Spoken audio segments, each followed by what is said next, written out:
Hello everyone. Today we are going to talk about PLAB 2 visa. Travel itinerary issue is one of the commonest cause for which visa rejection in PLAB 2 exam. So we'll talk about this in more detailed manner. So how long do you want to stay in the UK before you sit for your PLAB 2 exam? This is a very stressful thing for all PLAB 2 candidates as they do need to prepare themselves in an academy dedicated for PLAB 2. So one might think, okay, I'll do the online course and then I don't need to go to the academy. But still, you may need at least 1 week in the academy to do this mannequin practice and maybe some examination practices. So ultimately, you have to go to an academy or somewhere to do a bit of practicing. So if you are going to do a course in an academy, you need at least 2 weeks in the course. And with the current quarantine laws and everything, you have to be in the UK at least 1.5 months before your exam. It is at least. So when you stay for a longer period in the UK, it will be difficult to obtain the visa. Why is that? Because you have to show what you are doing in the UK. And in addition, you have to show the funds that you have so that you can spend them in UK, right? So, what are you going to do in the UK? It's so obvious that you are going to go for this course and study. But still, you should not mention about this in your visa because almost all these courses are not legally registered in the UK due to their tax problems.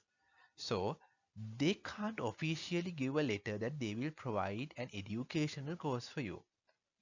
But when you ask from them, they sometimes do provide a letter, but these letters are not valid or not accepted by the visa team.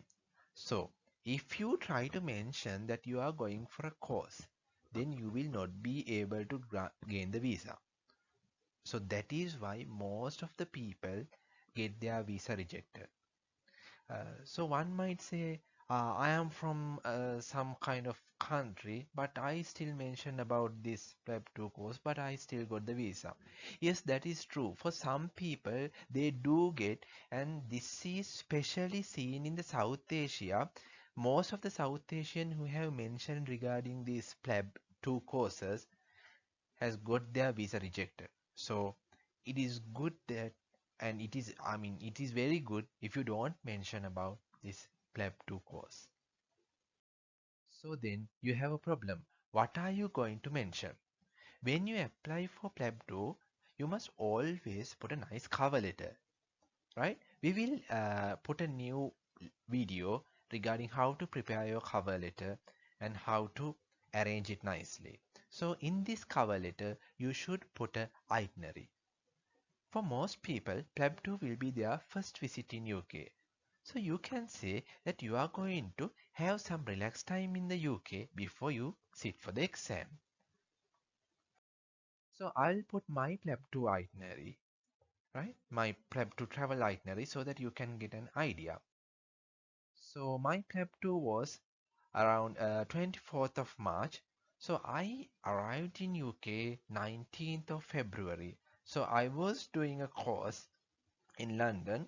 So during that time, I have put an itinerary mentioning that I was doing some traveling and studying, right? So this feel more genuine, and if you put your itinerary in this manner, you won't have any problem, right? But be mindful with regard to your finances, right? Usually, you should have at least the amount that, for example, if you are going to spend 3,000, you should have at least 9,000 of pounds in your bank account. It should not be as a bank account money. It may be stocks, maybe fixed deposit, but it should be liquid money, not like vehicles or deeds, right? You should have at least 3 times of the money that you are going to spend in your during the visit. So you can think about that, and also we are going to talk about that in a separate video. I hope this was helpful. And if you have any issues, you can contact Dr. SES through WhatsApp, Imo, Viber, Telegram, and you can drop us a message through Facebook, and you can contact us through YouTube. So stay tuned to us and subscribe for more videos. Seriously think about subscribing for us if you are interested about more videos regarding this. Thank you. And please note all the advices will be provided free of charge, so you can contact us at any time.